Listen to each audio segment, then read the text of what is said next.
Bon matin. Yo, c'est Mounir. Je pense que je vais low-key juste écrire au ministère de la Culture sur Twitter. Je vais dire, yo, est-ce qu'on peut set up un meeting? Allô, moi, c'est Daphné. Ouais, mais elle m'oblige à regarder un film d'une heure sur un ours. Puis là, j'étais comme vraiment frustrée. Puis j'ai dit, moi, je regarde pas ce film-là. C'est Café Snake. Bon matin. Bon matin.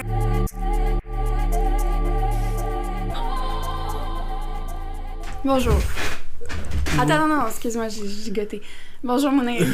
Salut Daphné. Shout-out à tout le monde qui écoute. Vous pouvez genre partager les épisodes, mettre 5 stars sur Spotify. Merci. Comme on a eu beaucoup de commentaires sur le fait qu'on utilisait beaucoup le terme zeitgeist, là, j'ai introduit un nouveau terme dont on a déjà parlé, mais je vais encore en parler, puis j'ai l'impression que je vais en parler quand même pas mal. Mm-hmm.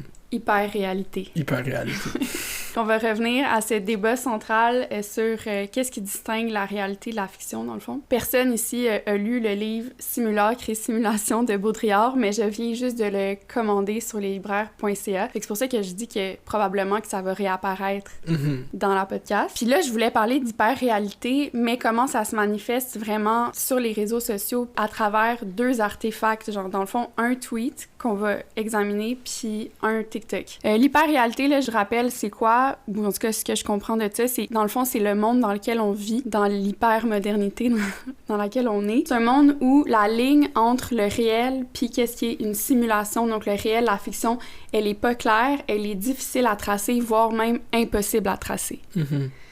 Puis c'est peut-être un objectif qui est pas tant valuable de trouver la différence entre les deux. Ouais, c'est ça dont je veux m'entretenir. Mais tu sais, si on pense, souvent quand on parle de réalité versus fiction, on a souvent la référence de la Matrix, la Matrice en français québécois. Ce film que j'ai probablement vu quand j'étais jeune, mais qui je me souviens pas super gros. Dans le fond, il y a des vivants qui sont conservés dans des espèces de cocons branchés à des machines, puis ils sont enfermés dans ces machines-là. Ils sont dans une simulation, donc vraiment ils ont pas l'impression d'être dans un cocon, dans une machine, mais ils vivent une espèce de réalité simulée. Artificielle. À l'extérieur de ça, il y a le monde réel, ce monde où ils sont dans des capsules, dans des cocons. C'est un monde un peu apocalyptique. La Matrice, c'est pas vraiment un bon exemple pour représenter l'hyper-réalité, parce que, dans le fond, la limite ou la frontière entre le réel puis la fiction, elle est claire. Nous, quand on parle d'hyper-réalité, il faut penser que c'est vraiment un monde où la limite, elle est impossible à tracer. Ce que je veux montrer, puis ce que tu disais, c'est que faire l'expérience du réel aujourd'hui, donc de l'hyper-réalité, c'est se laisser aller à s'amuser de cette confusion-là qu'il y a entre le réel puis le simulacre, le fabriqué. C'est quasiment comme si on jouissait de cette confusion-là.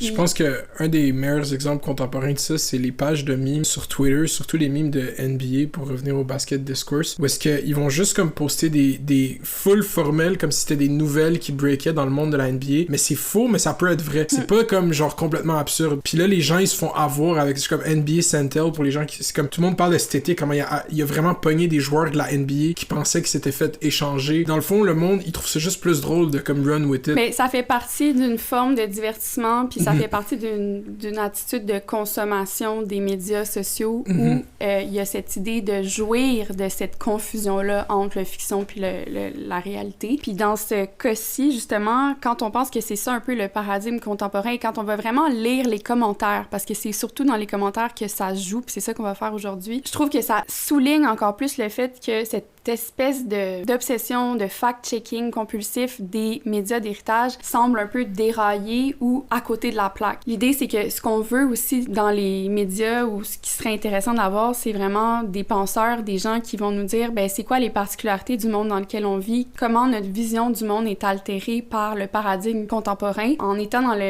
le fact-checking compulsif, ben on passe vraiment à côté de qu'est-ce que c'est le monde, finalement. Un exemple vraiment probant de ça, c'est l'espèce de running gag de J.D. Vance qui aurait fourré son sofa. Dans son livre, les gens commençaient à dire qu'il avait raconté l'anecdote qu'il avait déjà couché avec son sofa. Non, c'est ça, c'est que finalement, sur X, il y a un utilisateur qui a tweeté comme quoi, dans le livre que J.D. Vance a publié, dont tu avais parlé, qui s'appelle Hillbilly Elegy en 2016, il y avait un passage qui parlait du fait qu'il y aurait eu du sexe avec des coussins de sofa. Tu sais qu'est-ce qui est drôle, parce qu'on revient, ce mime-là, il est inspiré de la littérature québécoise, parce que on revient à Michel Tremblay dans Un ange cornu avec des ailes de tôle, son éveil sexuel se fait sur son Lazy Boy. Mais je pense que peut-être, alors, c'est comme un trope érotique qui est comme canonisé, je sais pas, mais finalement, quand cette espèce de tweet-là a été tweeté, c'est devenu viral, puis là, The Associated Press, je sais pas si c'est l'organe de presse, comment... C'est un conglomérat médiatique qui fait des nouvelles. A publié un article qui tentait de debunk cette rumeur, et l'espèce de titre de l'article, c'était « No, J.D. Vance did not have sex with a cult ». Puis là, tout ce que ça l'a fait, de un, ben, c'est que ça l'a permis à une vaste population d'être in on the big joke. Dans le fond, c'est des gens qui auraient même pas su que ce tweet-là viral circulait. Finalement, se sont aperçus que, OK, il y a cette rumeur-là qui court selon laquelle J.D. Vance aurait fourré son sofa. Mais aussi, je pense que c'est vraiment un bon exemple de comment on passe à côté de du juice. En tant que citoyen, mettons, quand moi je vois ça de la part d'un organe de presse, ce que je me dis, c'est que cet organe de presse-là, elle a pas capté dans quel monde est-ce qu'on vivait maintenant. Puis l'affaire, c'est que même le titre de l'article, il fait partie de l'hyper-réalité. Parce que même si c'est pas dans le livre, même si tu fact-check que effectivement à la page 63, c'est pas vrai, mettons que J.D. Vance a écrit qu'il avait eu une expérience sexuelle avec son sofa, qui t'es pour prouver que ça s'est pas vraiment passé. Le référent, donc on réfère à un livre, mais le référent, c'est déjà une fiction. Dès qu'on raconte une histoire, une biographie, c'est qu'il y a une mise en récit de sa vie, on tombe dans la fiction, on tombe dans un rapport subjectif à la réalité, puis dans un travail de sélection.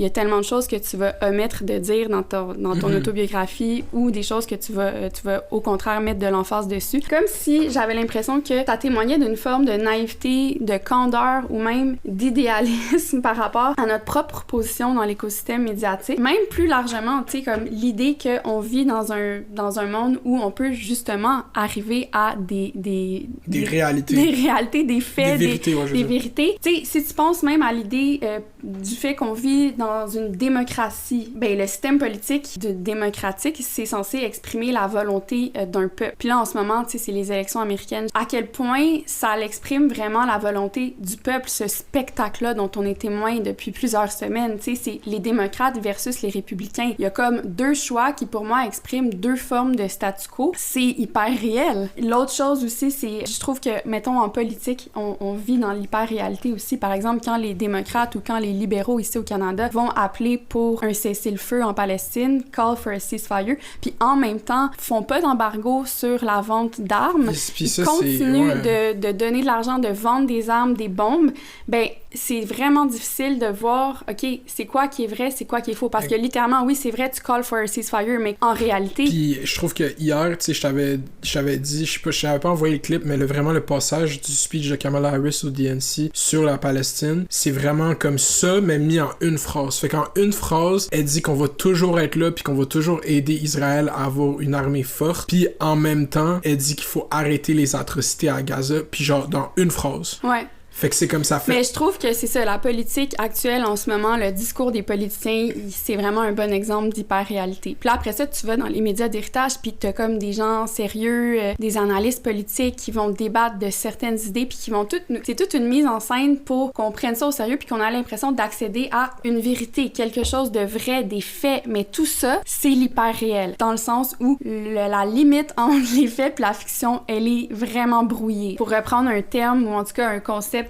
très utilisé dans les 10 dernières années, ou peut-être même pas, les 5, le gaslighting. Mais tu sais, il y a beaucoup de gaslighting dont on est victime, je pense, du moins par la classe politique, connu sous le nom de détournement cognitif au Québec. C'est une forme de manipulation mentale dans laquelle l'information est déformée ou présentée sous un autre jour, mise sélectivement pour favoriser l'abuseur ou faussée, dans le but de faire douter les victimes de sa mémoire, de sa perception de la réalité et de sa santé mentale. Puis ça, l'effet de ce gaslighting-là, c'est que finalement, la victime, elle perd aussi son espèce de boussole intérieure, se met à juste perdre le contact avec la réalité parce qu'elle est même plus capable de faire confiance à ses perceptions. On est victime de gaslighting de part et d'autre tout le temps non-stop. Puis là, qu'est-ce qui arrive, c'est qu'il y a une forme d'accélérationnisme dans la jouissance de cette confusion entre le réel puis la fiction.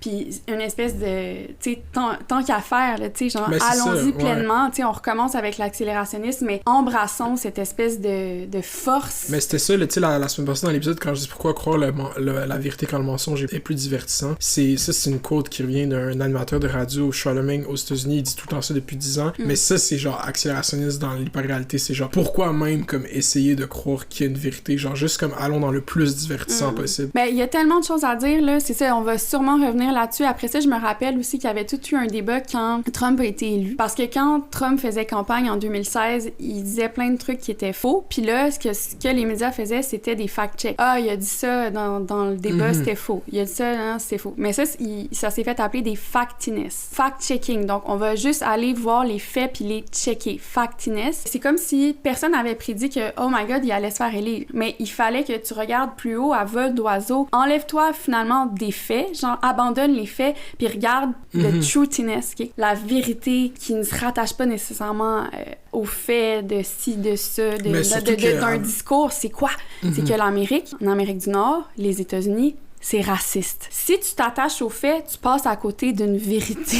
Pour revenir à mon sujet, si t'es toujours dans un paradigme de fact-checking, tu passes à côté d'une grande vérité qui est, en ce moment, nous vivons dans une hyper-réalité où faits et fiction sont mélangés. Puis ça, c'est important d'en parler, même d'un point de vue philosophique, pour introduire, genre, l'hyper-réalité. J'ai pas lu le livre, évidemment, mais tu sais, j'ai essayé de plus comprendre. Puis tu sais, c'est déjà des concepts que ça fait une couple d'années que je fréquente, là, comme on dit, à l'université. On est dans une hyper-réalité, finalement, baignée de simulacre, de simulation. C'est quoi un simulacre? C'est une représentation. Par exemple, tu me parles d'une pomme, je te dessine une pomme. Ça, c'est une représentation. Une représentation qui a perdu son référent. Fait qu'il se réfère pas à quelque chose qui a une existence dans le monde réel, mais qui se réfère à quelque chose qui existe pas.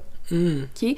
Fait que c'est ça que je vais essayer de montrer en parlant du tweet que j'ai sélectionné. Fait que pas une simulation de la réalité, mais la simulation d'une simulation. Ça, c'est un simulacre. Fait que là, la première affaire, c'est ce tweet-là. Fait que là, je vais juste décrire parce que là, on est dans un médium sonore. Là. C'est un quote tweet. Fait que dans le fond, la personne cite une capture d'écran qu'elle a pris. Puis dans la capture d'écran, c'est une publication LinkedIn d'un VP, de quelqu'un qui se dit VP, un ancien VP de Amazon. Il s'appelle Ethan Evans, je pense. Puis là, je le traduis en français, mais dans la publication, ça dit un PDG, donc un CEO, pour lequel je travaillais, a séduit ma femme pour se venger des critiques que je lui faisais au travail. Il a gagné. J'ai divorcé et j'ai quitté l'entreprise. Puis là, il dit, quand je dis que je comprends vraiment comment certaines équipes de direction peuvent être des pit à snake, là c'est ma traduction, politique, j'espère que vous me croyez. Tirez des leçons de ma douleur ou de mon aventure. Puis là, après ça, tu sais, sur son profil LinkedIn, parce que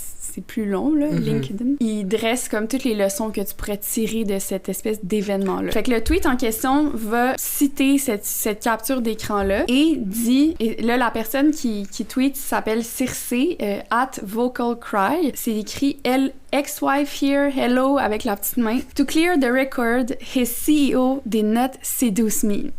I seduced him.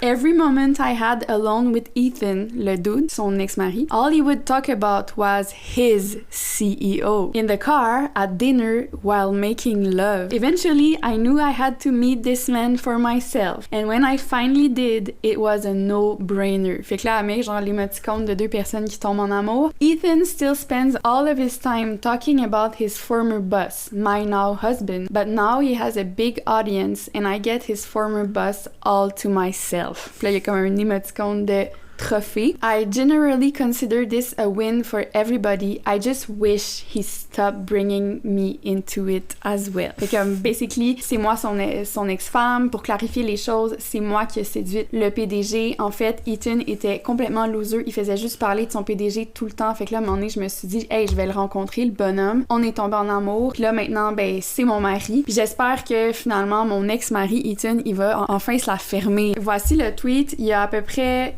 31 000 likes, 5 000 retweets, fait que c'est quand même... Il y avait des millions de views. Ouais, pas mal de views. On va comme l'analyser. De un, qui est Circé, la personne qui fait ce tweet? Genre, est-ce que c'est vraiment l'ex-femme du PDG? Je pense pas, non. Ben, moi, sur le coup, j'étais pas sûre quand je l'ai lu, parce qu'il y avait tellement d'engagement, tu sais. Puis finalement, je trouve que c'est quelqu'un qui écrit sous pseudonyme, qui écrit des advice columns, genre des genres de courrier du cœur pour une rubrique d'un magazine qui a rapport avec de la tech. Fait que c'est comme plus un compte qui est habitué de tweeter des trucs à la blague, fait que c'est littéralement une blague. C'est pas elle, l'ex-femme. Fait que déjà là, tu vois, il est déjà dans une couche de fiction. Lui, qui est-il? Moi, je l'ai googlé, j'ai essayé de comprendre. Il y a pas vraiment... L'affaire, c'est que quand tu tapes son nom sur Google, il y a pas d'empreinte numérique à part ses propres plateformes. Il y a pas rien qui le mène dans le passé où on voit qu'effectivement, il a travaillé comme VP chez Amazon. Puis dans toutes ces plateformes, il y a une chaîne sur Twitch, il y a une chaîne sur YouTube, il fait des podcasts, il se brand, c'est vraiment son image de marque. Ethan Evans, Hex VP at Amazon. À quel point c'est vrai, je veux dire, quand tu fais des recherches, c'est tautologique, ça revient finalement à lui qui dit encore qu'il est un ex-VP. L'affaire aussi, c'est que toutes ces plateformes-là sont actives, mais pas depuis full longtemps. Tous ces produits médiatiques, ces vidéos, ça date pas mal de la dernière année, mettons. Mais tu sais aussi, parce qu'il joue avec l'ambiguïté, parce que VP, tu peux être VP coordinateur des affaires de la région du Ouest. Tu sais, tu peux... vu qu'il me... Tu sais, les gens dans ces compagnies-là, c'est tellement des grosses structures bureaucratique que VP, il met pas qu'est-ce qu'il y avait après à son poste. Fait que peut-être c'était un VP du après développement ça, de l'entretien des poubelles. Qui avait fait comme 60 patents, comme comment on dit ça? Il y avait 60 brevets comme à son nom, quelque chose. Puis je suis allée regarder dans une liste de brevets, puis effectivement, il y avait un nom qui ressortait, mais c'était pas exactement le même nom. Il y avait comme une lettre de plus. Il y a du vrai ou il y a du faux, mais justement, l'idée, c'est pas de savoir s'il est vraiment qui dit, parce qu'on est dans l'hyper-réalité, donc l'espèce de frontière entre le réel puis la fiction, la simulation, elle est très confuse. Mais ce que je peux dire, c'est que maintenant, c'est un influenceur qui vend des cours. C'est vraiment ça, son pitch, c'est ça qu'il veut faire. Il vend des cours, c'est un career coach. Fait qu'il s'adresse potentiellement à des gens qui veulent être VP chez Amazon. Puis là, il leur dit des trucs genre « Hey, moi, j'ai vécu ça dans ma vie professionnelle, genre mon boss a couché avec ma blonde, fait que voici ce que j'ai appris de cet événement. » Tu comprends? Ouais. Il est tellement généreux, tu sais, il y a comme tellement de choses à nous transmettre. Ça m'a vraiment fait penser, en fait, l'espèce de coaching, career coaching, je pense que c'est quand même quelque chose qu'il y a beaucoup dans le milieu de la tech. Puis là, je commence à me demander si ces gens-là qui s'érigent en coach, c'est réellement des gens qui ont eu des carrières Ah, mais ça, il y a tellement de vidéos essais là-dessus sur YouTube, parce que non seulement, là, le plus gros modèle, avant, c'était de faire c'est les coachs, mais maintenant, la plus grosse business, c'est les coachs de coach. Fait que fait que là, je vais à mes élèves, ça va être des gens qui veulent devenir des coachs. Fait que là, moi, je forme les gens à être des coachs. Tu vends des cours, tu vends des packages, là, ça peut être un livre, ça peut être des formations qui te pré-filmées. Tu sais, c'est cette industrie-là, là, c'est quand même assez présent sur les réseaux. Ça me fait penser au premier livre de self-help, donc développement personnel ever, que moi j'ai lu, qui est écrit en 1936 par Dale Carnegie, qui s'appelle Comment se faire des amis, en français, mais en anglais, c'est How to Win Friends and Influence People. Un classique. Puis littéralement, moi, il m'a marqué ce livre-là, je l'ai même cité dans mon livre d'élite. C'est intéressant parce que le premier livre de développement personnel, en tout cas, du moins comme... répertorié. C'est ça, c'est quand même lié à... c'est un homme blanc qui a été dans les sphères, qui était un gestionnaire, puis qui essaie de donner des conseils pour réussir en affaires. Tu sais, quand on parle de développement personnel, moi, je pensais plus à des trucs genre réparer vos traumas, comme vous avez eu des parents... Non. C'est 50 Laws of Power. C'est exactement ça, c'est l'inception de tout ça. Je disais pas vraiment de moyen de savoir si, en effet, Ethan Evans, il est bien celui qu'il dit être. Est-ce que ce quote tweet, donc, réfère à une fiction? Est-ce que même les followers de ce Ethan Evans sont réels? Tu sais, littéralement, maintenant, on peut même pas savoir. Des fois, on se basait sur un peu comme, cette personne-là, elle a 15 000 followers, donc ça doit être vraiment quelqu'un d'important. Mais maintenant, t'achètes des followers. À quel point c'est le reflet d'une réalité? Puis surtout sur Twitter, parce qu'avant, tu peux dire, OK, mettons cette personne a 15 000 followers, tu checkes son engagement, puis après, tu peux aller voir qui like les tweets. Ouais. Tu peux voir si c'est pas des... Maintenant, tu peux même plus voir si c'est des bots qui like les tweets. Fait que c'est comme encore plus... On est deep dans l'hyper-réel. Puis là aussi, l'idée, c'est que son post sur LinkedIn et son tweet à ce Ethan Evans-là, il est devenu viral parce que tout le monde s'est mis à spéculer sur c'était qui ce fameux CEO-là qui lui avait volé sa femme. Tout le monde pensait que c'était Jeff Bezos. Puis parce que il insiste partout qu'il a déjà travaillé chez Amazon, ben là, tout le monde s'est dit, c'est ça, c'est Jeff Bezos. Et pour moi, c'est un peu comme, ça pourrait très facilement être interprété comme un stunt publicitaire pour, justement, générer de l'engagement et attirer attirer des clients pour sa business de coaching. Je voulais qu'on aille voir les commentaires, mais j'en ai mis pas mal ici, là. Premièrement, il y a un commentaire, ça dit « You're gonna make this man take his own life. He's clearly not well and you're enjoying this. Shame on you, evil bitch. » 59 likes. Fait que tu sais, là, il y a du monde qui prennent ça pour du cash. Après ça, là, il y a quelqu'un qui dit « When reality and satire becomes indistinguishable, welcome to the internet, everyone. » Littéralement, les gens sont hyper aware. Quelqu'un d'autre écrit « The hyper reality of the internet has become more real than real. » Puis c'est ça un peu, je pense, la thèse de Baudrillard, mais là, c'est ça. Faut que je lise le livre, mais après, quelqu'un dit « Chat, is this real? » Chat, ça c'est... Ouais. Là, explique ce... Parce que chat, c'est devenu une espèce de nouveau pronom. Il y a des gens qui l'analysent comme ça, mais c'est s'adresser à l'audience qui te regarde. Quand t'es un streamer. Quand t'es un streamer. Fait que dans le fond, tu vas demander au chat, « Hey chat, est-ce que vous pouvez trouver ça? Chat, est-ce que c'est vrai? Tu regardes une vidéo, est-ce que c'est vraiment arrivé? » Fait que c'est vraiment... C'est linguistique aussi, comme c'est un nouveau pronom. Chat, is this real? Là, quelqu'un répond, CEO here, it's real. Comme c'est vraiment... Là, les gens embarquent, c'est cette idée de jouissance, de participation à cette espèce de fuckery de réel, faux, vrai, fiction, nanana, let's all play. C'est littéralement ça dans les commentaires. Quelqu'un dit « I saved it to unpack it later.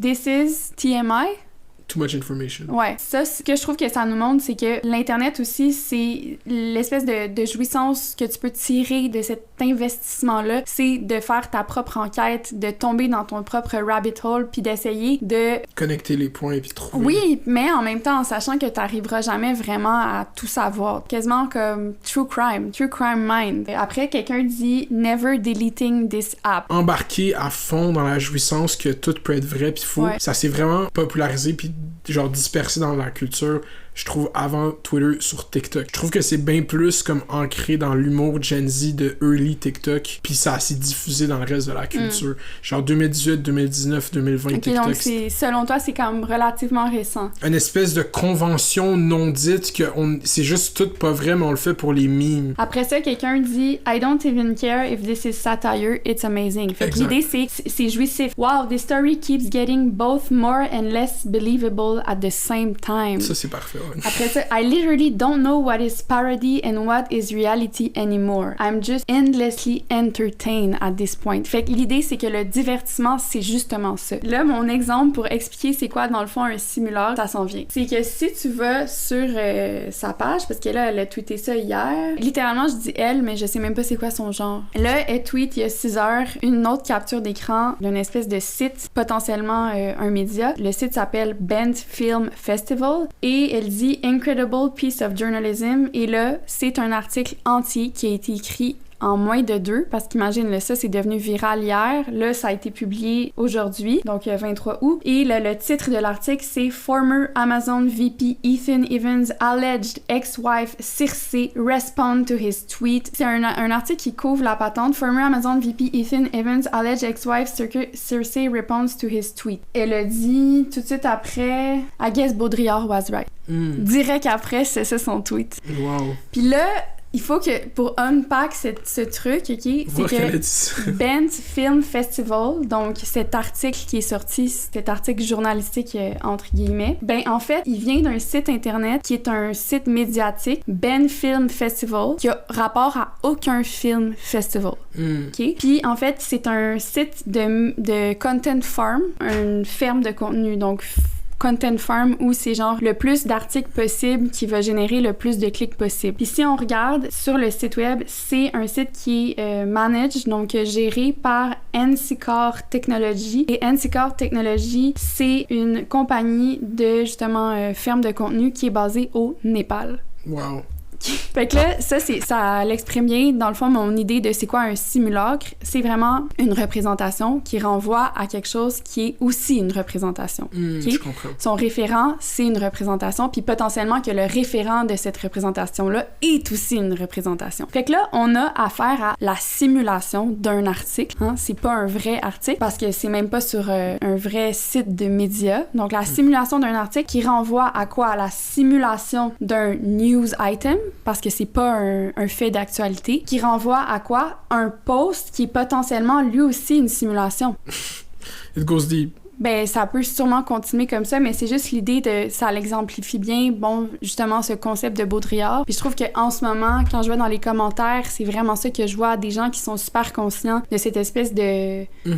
Ouais. D'hyper-réalité. Ouais. Puis là, je voulais qu'on regarde l'autre... mon prochain, c'est un TikTok. My favorite thing on the internet right now is these huge companies that have been around for so many years hiring these like 23-year-old Gen Zs to run their social media. Like, I swear I'll just like post a random video and then I'll get a comment. It's like, no, because why is this literally me? And I go and click on it and it's like Nationwide Insurance. I'm like, what the hell? Like, I'm sure the people who are like running these companies are like the most old, disgusting men you've ever seen. And then meanwhile, they hired like Britney straight out of college from USC, like running their social media, coming like me as fuck on like the corporate account, and I love that shit. C'est un commentaire sur les gestionnaires des réseaux sociaux en ce moment de plusieurs compagnies, pas mal toutes, qui sont probablement des jeunes. Puis ça aussi, c'est un bon exemple de l'hyper-réalité, parce que la présence médiatique de Walmart, elle renvoie à quoi? Une entité, une personne, Walmart, qui existe pas, mais qui serait censée, comme si elle existait, potentiellement être vieille. Tu sais, je sais pas c'est quand que ça a été créé, Walmart. Puis après ça, cette espèce de représentation-là renvoie aussi à une société, tu sais, gérée par des vieux bonhommes qui ont aucune connexion avec la présence médiatique, finalement. Tu sais, c'est comme au début, si tu suis la chaîne des référents, tu finis par arriver à comme une espèce de non-sens. Le TikToker là, qu'on vient d'entendre, c'est Brett Nusty. Puis quand on scrolle dans les commentaires de son TikTok, mais là, tu vois, il y a tellement de marques commandes. Genre là, il y a Ulta Beauty qui dit « Is this play about us? » Donc une référence à Euphoria, qui a genre 133 000 likes, son commentaire. Après ça, il y a, je sais pas, il y a Lancôme, « Keeping social with very cutesy, very demure ». Il y a Microsoft 365, « No, like, why is this literally us? » American Eagle qui commente « 26 Zillennial checking in » avec des bonhommes qui pleurent. Donc là, on voit que c'est les gestionnaires des réseaux sociaux de toutes ces sociétés-là qui comme commandent. Après ça, t'as Clearblue, Oreo, Hyundai, Estée Lauder, Netflix, Google Pixel, Tinder, Fila USA, Pure Leaf, ASOS, Fenty Skin, HelloFresh, Charmin, Hilton. Tu sais, ça a juste pas de bon sens. Quelqu'un écrit « You summon them all ». Comme si t'avais fait du Ouija pis t'avais comme appelé les marques. Mais ça revient souvent parce que des fois, il y a comme des TikTok où justement, où est-ce qu'ils se retrouvent à tout être dans les commentaires parce qu'on adresse ce phénomène-là. Puis sur TikTok, nous, on a la STM qui est vraiment présente dans les commentaires. Ouais, vraiment. Mais ça, c'est cette culture-là. Est-ce que c'est vraiment un simulacre si on sait à quoi ça ramène? Ça ramène à des gens qui sont... Non, mais c'est que la présence médiatique, juste le fait que, par exemple, on considère une société comme un individu. Mais ça rapport au droit. Finalement, quand une société fait des choses, elle peut être poursuivie en justice en tant que société. Hein. C'est pas le CEO qui va être poursuivi en justice. Puis ça fait en sorte que... Légale, ouais. Ils ont tout à leur avantage d'appuyer sur le fait que la société, c'est une entité, c'est comme une personne, puis c'est comme ça qu'elle interagit sur le web. Mais juste l'idée qu'il y a une présence médiatique de ces compagnies-là, mettons de Lancôme qui va aller liker ta photo, déjà là, t'es dans l'hyper-réalité, parce que c'est une représentation de quelque chose. Ça va jamais arriver qu'une compagnie, l'idée de la compagnie, l'idée d'une entité légale comme cette compagnie-là, c'est déjà comme un concept qui est fictif. Ce qui est Hydro-Québec, eux, ils font ça beaucoup dans les commentaires des clapbacks puis tout. Puis là, ils se sont même partis une podcast, les gens qui font les commentaires d'Hydro-Québec, où est-ce qu'ils commentent leurs meilleurs commentaires qu'ils ont fait dans l'histoire, puis c'est filmé, on les voit, les gestionnaires de communauté. Mais ça, c'est parce que c'est justement du métadiscours, puis ça fait partie aussi du divertissement et du discours sur les réseaux sociaux. Mais tu sais, l'idée aussi, je trouve que c'est une déconnexion totale entre l'espèce de présence médiatique, des insides linguistiques qui ont la façon qu'ils s'expriment. Tu sais, quand Ulta Beauty, c'est comme Sephora aux États-Unis, tu sais, qui connaît tous les codes, qui, tu sais, yes girl en dessous de n'importe quelle photo. Moi, je trouve que c'est dissonant, honnêtement. C'est hyper dissonant. Ben, c'est dissonant, mais ça participe à nous habituer finalement à une espèce d'état où tu peux pas prendre pour du cash ce que tu lis. Même les gens, t'as un compte sur Twitter, tu sais pas c'est qui se cache derrière ce compte-là. Mettons un compte TikTok, c'est déjà une représentation. Tu sais, ma page TikTok, c'est une représentation. Ça me représente sur la plateforme. Fait que là, t'es dans une représentation, c'est quoi le référent? C'est toi. Ouais, mais genre pour le compte TikTok de Ulta, c'est quoi le référent? Tout ce qu'on associe à Ulta, les valeurs, la vibe, tout ça, c'est une construction, c'est une fiction. Ouais. Puis là, si tu remontes encore plus, ben ces valeurs-là, cette image de marque-là, ça réfère à quoi? T'es juste dans une boucle de fiction. L'image de marque, à la base, c'est une fiction. C'est une construction de gens en publicité qui veulent te faire acheter des affaires. Moi, je trouvais ça intéressant, l'idée qu'il y avait une déconnexion entre comment ces comptes-là, ces gestionnaires des réseaux sociaux parlaient, s'exprimaient, puis finalement, l'idée que les vrais gens qui tirent les ficelles dans ces entreprises-là, les vrais gestionnaires, ce sont des gens qui n'ont aucune connexion avec ce discours-là, ne savent probablement même pas c'est quoi, demurred. Justement, revenons à cette trend de demurred, parce que là, il y a beaucoup de nouveaux mots qui sont adoptés constamment, puis d'ailleurs, je parle de l'aura puis des points d'aura dans mon article de la presse qui va sortir dimanche, donc quand Café Snake sort, ben mon article va être sorti. Mais moi, l'espèce de demure... Very demure, very considerate, very approachable, very demure. Cutesy, blablabla, ça m'a juste directement tapé sur les nerfs. Je me suis comme demandé pourquoi. C'est une expression qui part d'une beauty influencer trans, Jules LeBron. Puis dès que ça a commencé à apparaître, moi je t'en envoyé comme un TikTok. Puis là c'est devenu juste comme vraiment too much. Il y en a vraiment partout. Je pense que c'est trop appuyé en fait. C'est que les gens l'utilisent de façon à montrer qu'ils sont in on the big joke, genre qu'ils ont montré leur littératie de médias sociaux, ils ont comme compris. Ils connaissent la trend du moment. Le fait aussi que ça soit cannibalisé aussi rapidement par les marques, ben pas les marques, mais les gestionnaires des médias sociaux de ces marques-là, pour moi, c'est comme, je veux dire, j'ai pas le goût d'embarquer genre dans la tendance puis d'utiliser ce mot-là. Comme je sais juste que je participe à une espèce de lingo qui est finalement capitaliste. Aussi, je trouve que c'est comme si ça nous donnait pas le temps de forger une relation genre intime avec l'expression, une relation affective. Pourquoi cette expression-là, qui a eu une espèce d'ascension vraiment instantanée, météorique, pourquoi moi j'ai tout de suite eu comme un élan de rejet face à... Ben ça avait l'air manufacturé. Ah ouais?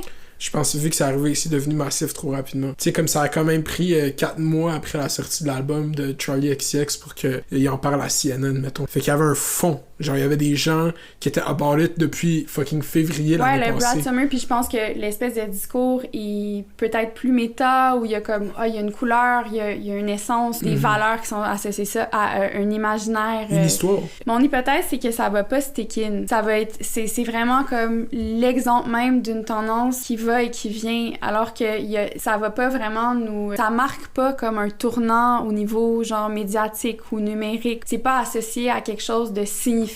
C'est Kourtney Kardashian qui dit ça il y a genre 10 ans dans les Kardashian, very demure, puis la fille qui l'a dit, elle reprenait de Kourtney Kardashian. Mais tu sais, ça, c'est quand même une stratégie qui est utilisée en politique. Là, je me rappelle, par exemple, quand il y a eu l'affaire des influenceurs dans le vol de Sunwing avec... Les Ostrogoths. Oh my god. Mais c'est quoi le nom de l'influenceuse, là? La vapoteuse de Tulum. Ça, c'est tellement... C'est magnifique comme... Elle a ça dans sa bio. Je pense qu'elle écoute Café Snake. Je pense. Mais on se replace dans le contexte. Il se passe cette histoire-là qui est un peu comme un potin, truc bin, puis on est en plein dans la COVID, il y a une mauvaise gestion de la crise, tout ça. Le premier ministre Justin Trudeau se saisit de l'histoire pour finalement la faire mousser, puis qu'on momentanément perdre un peu le cap ou qu'on focus notre attention ailleurs que la gestion de la crise de la COVID. Convoi de camionneurs. On va canaliser la rage des gens, la tristesse, la déception sur ces influenceurs-là dans le vol de Sunwing.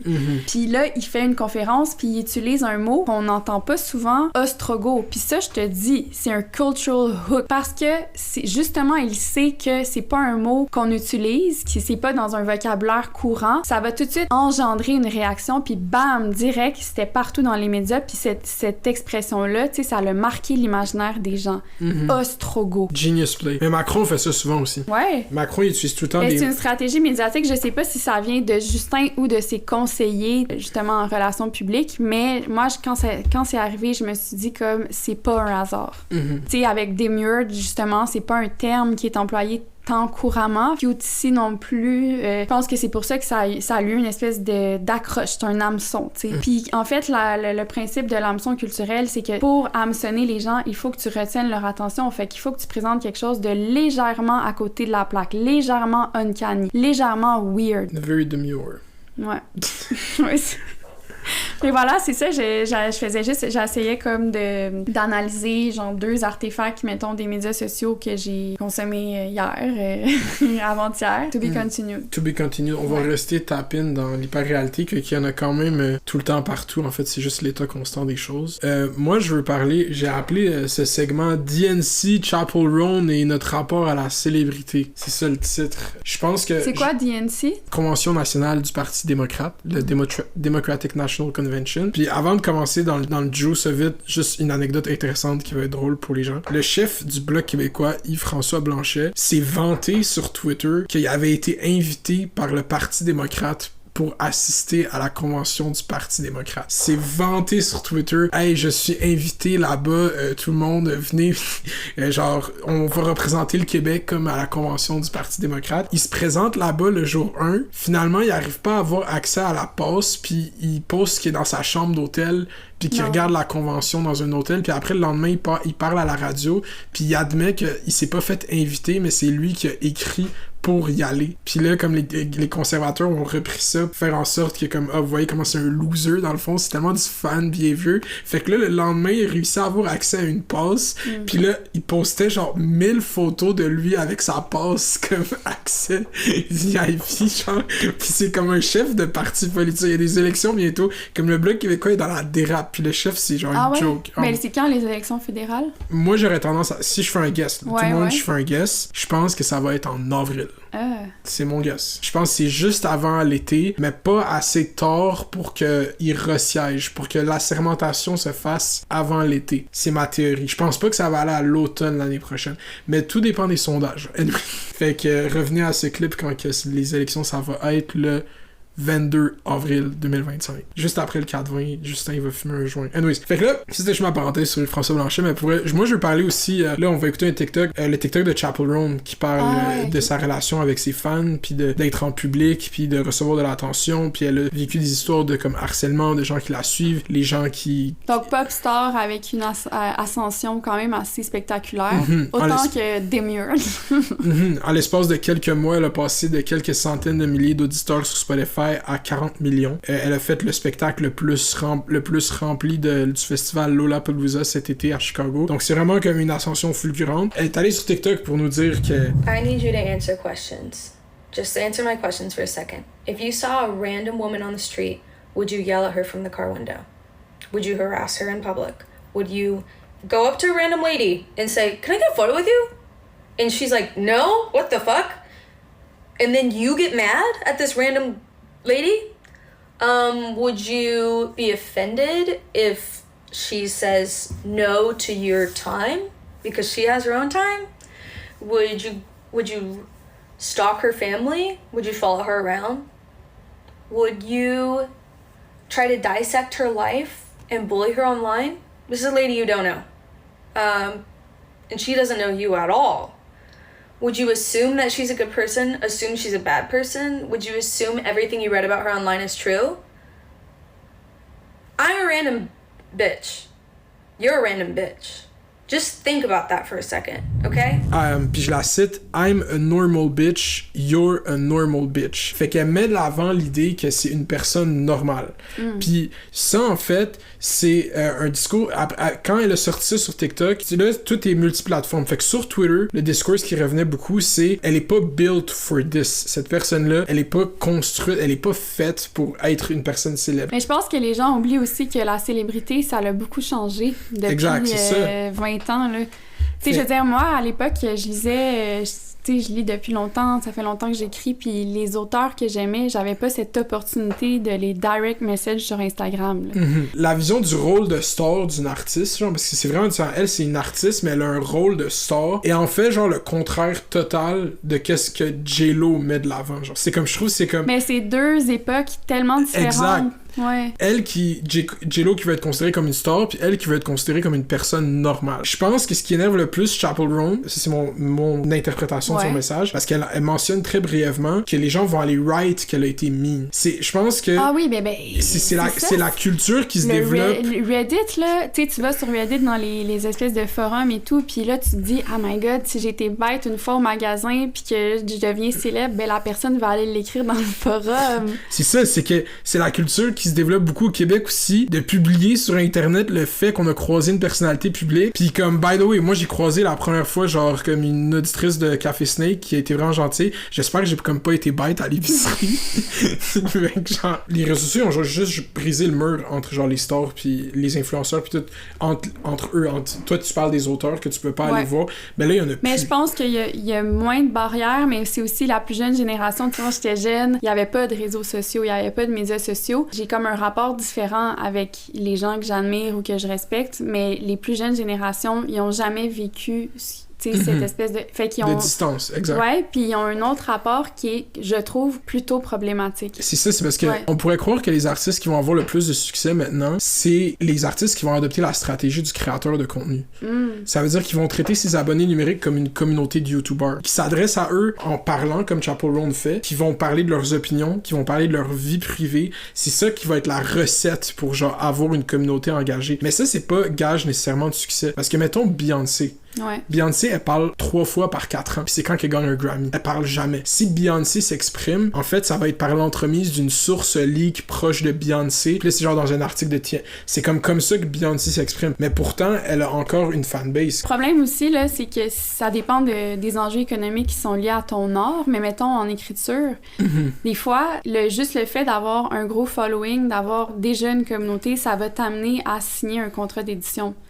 Ou, par exemple, tu vas participer à des festivals, blablabla, puis les gens s'attendent à ce que tu partages les événements qui vont profiter de ta propre visibilité, de ton propre réseau.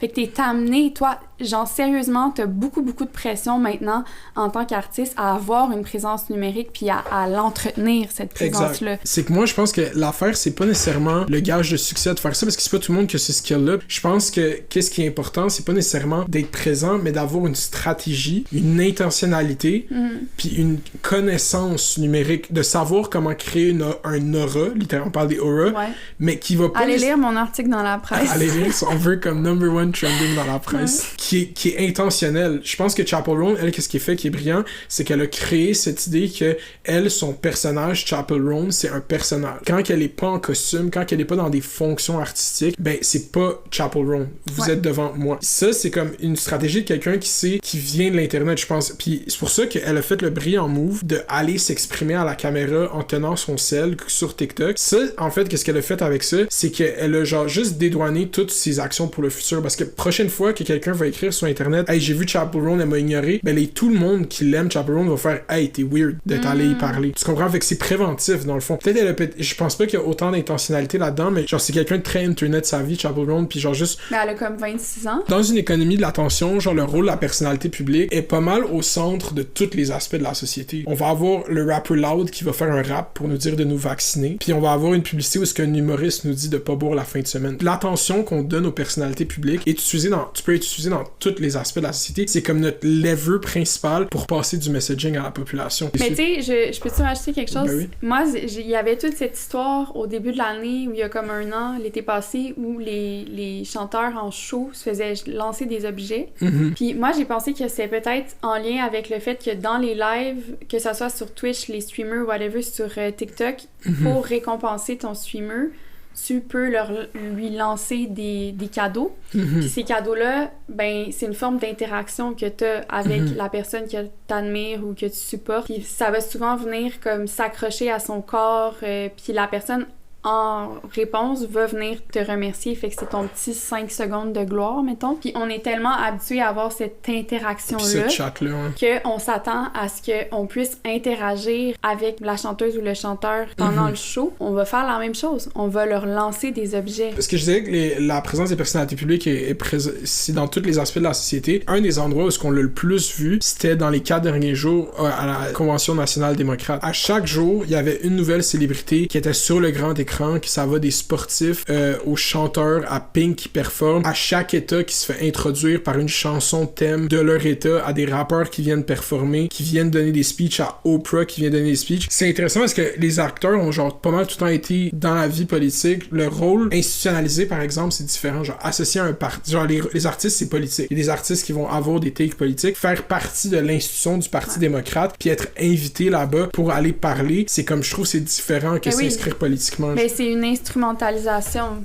Exact. Que ce soit genre Lil Jon qui va annoncer les votes pour la Géorgie ou Beyoncé qui libère les droits pour sa chanson pour Kamala Harris, est-ce que le endorsement des célébrités, ça aide vraiment la campagne politique de quelqu'un? Moi, je pense pas nécessairement que ça aide la campagne politique des gens.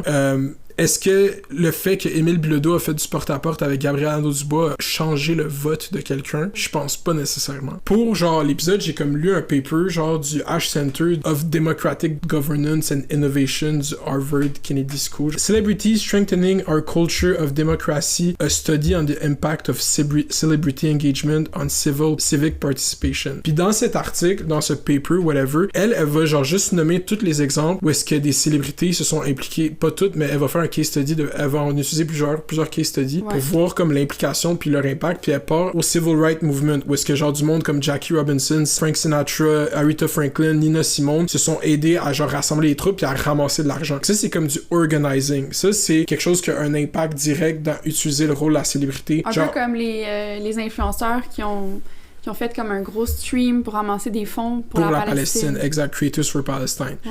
Mais après, elle va mettre ça en contraste avec, en 2018, quand Taylor Swift a genre juste dit tout le monde « register to vote ». Puis elle a juste mis sur son Instagram « register to vote ». Elle a dit genre c'est important de voter. Elle a mis le lien de voter.org. En 24 heures, il y a eu 65 000 nouveaux registrations et en 72 heures, 250 000. Cette étude, elle parle vraiment du site d'Harvard, elle parle vraiment genre de la mobilisation des célébrités dans le processus civique. Donc juste genre encourager les gens à voter. Puis je pense que c'est plus réaliste. Puis c'est ça, l'étude a conclu que ouais, ils ont un impact dans l'organisation des gens. C'est ça, c'est juste le rôle des célébrités dans le discours puis la proéminence qu'on leur donne, parce que beaucoup des célébrités qui ont été utilisées dans les 4 derniers jours, c'est des gens qu'on pourrait être considérés qui sont plus connus dans les sphères afro-américaines. Du coup, le discours qui revient souvent, qu'une trop grosse place dans la société civile est donnée justement à l'avis de ces célébrités-là, et à pour qui ils vont voter, puis tandis que si on les écoute eux, c'est pourquoi qu'on n'écoute pas d'autres gens. Puis c'est tout en ça qui revient. Ouais, mais en même temps, moi, dans ma tête, les figures politiques sont aussi des célébrités. C'est aussi une forme de divertissement pour moi, la politique. Là. Tu sais, la limite est vraiment confuse. Mais pour moi, c'est vraiment une forme de divertissement comme for sure. Ben, dans la mesure où on est dans une forme d'hyper-réalité, tu sais, la politique, ça devient un spectacle. Ça devient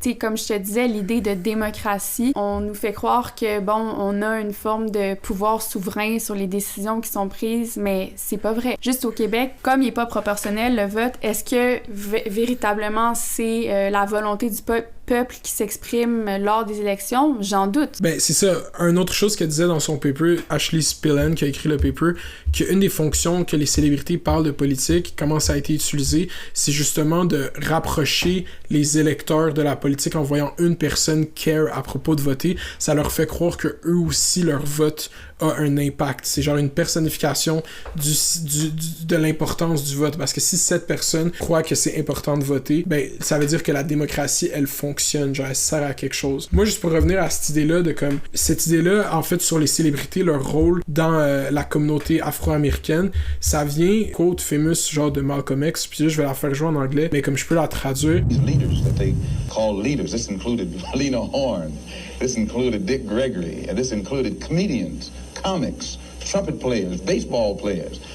Show me in the white community where a comedian is a white leader. Show me in the white community where a singer is a white leader, or a dancer or a trumpet player is a white leader. These aren't leaders. These are puppets and clowns that have been set up over the white community and over the black community by the white community and have been made celebrities and usually say exactly what they know that the white man wants to hear. Montrez-moi dans la communauté blanche où un humoriste et un leader blanc. Montrez-moi où est-ce que dans la communauté blanche, un chanteur et un leader, ou un danseur, ou un joueur de trompette, ou un joueur de baseball et un leader. Ces gens-là, c'est pas des leaders, c'est des marionnettes et des clowns qui ont été set up par-dessus la communauté noire, par la communauté blanche. Puis ces célébrités-là, habituellement, ils vont dire exactement qu'est-ce que l'homme blanc veut entendre. Justement, la célébrité était gatekeepée par des institutions qui sont contrôlées par du pouvoir. Le pouvoir.